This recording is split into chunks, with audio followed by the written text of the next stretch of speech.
Hey guys, I'm normally a little bit late or a little slow with putting forward these kind of videos, um, but this is of such importance that I had to do this video. Um, so this week, where confirmation hearings were held for Supreme Court nominee Ketanji Brown Jackson. Um, you have some senators like Cory Booker, who have encouraged or said things that were encouraged, and you've had people that have put forward the white patriarchy um, idea ideal in these hearings.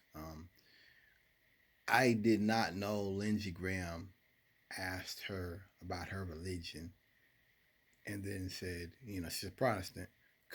Would her religion sway her in handling a Catholic in judgment? I, it, you know, there are some times that you hear things, you see things that are just so shocking, you wouldn't believe them if you hadn't saw them. And she put forward, she said, there is no requirement for a religious test. I think she handled that quite well.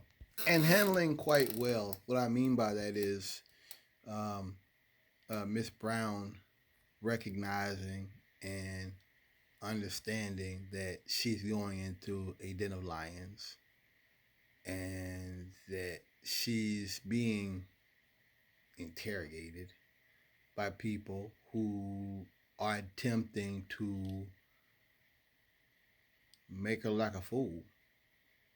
I mean, that's really it. This whole confirmation hearing has been politicized, and it's another part of what I've talked about before: the backlash, law and order backlash, the the criminals. We saw this with the questions about her handling people who are who have been prosecuted for child pornography.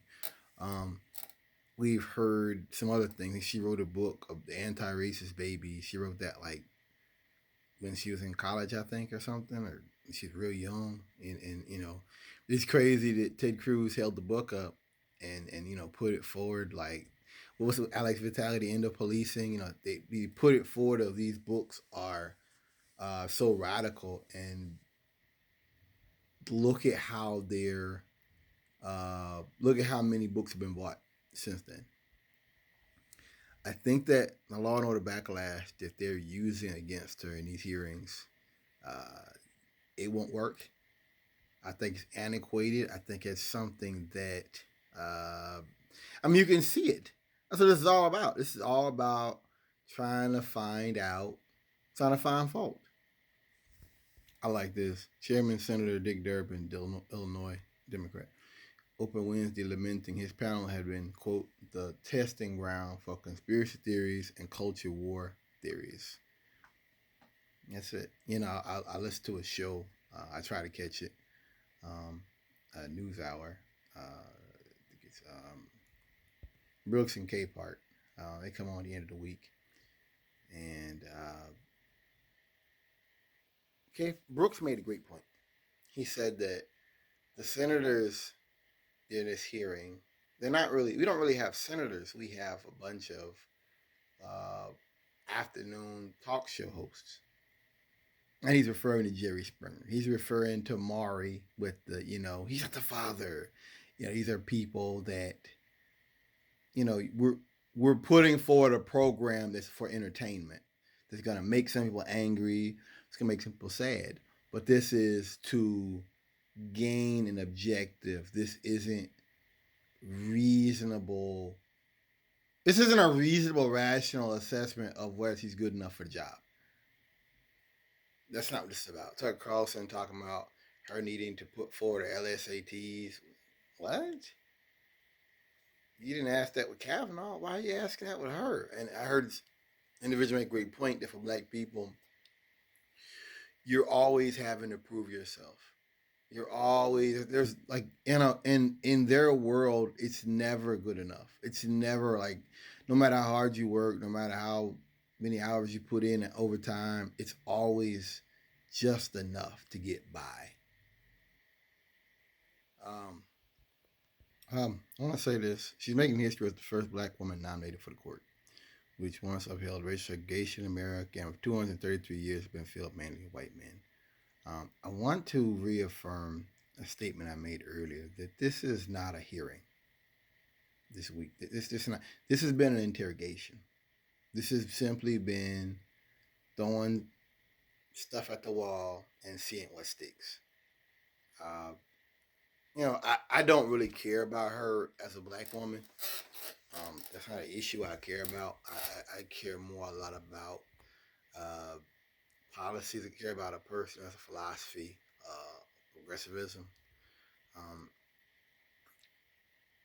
I think that Clarence Thomas gives all the explanation I need to show that simply filling in the court with black faces, simply putting black places in high, simply putting black faces in high places is not enough.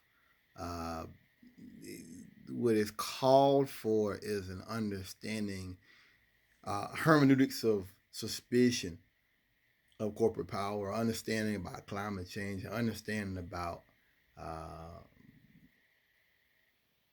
understanding about how some of the things that are going on have contributed to let's say climate change and different other problems we got. Um,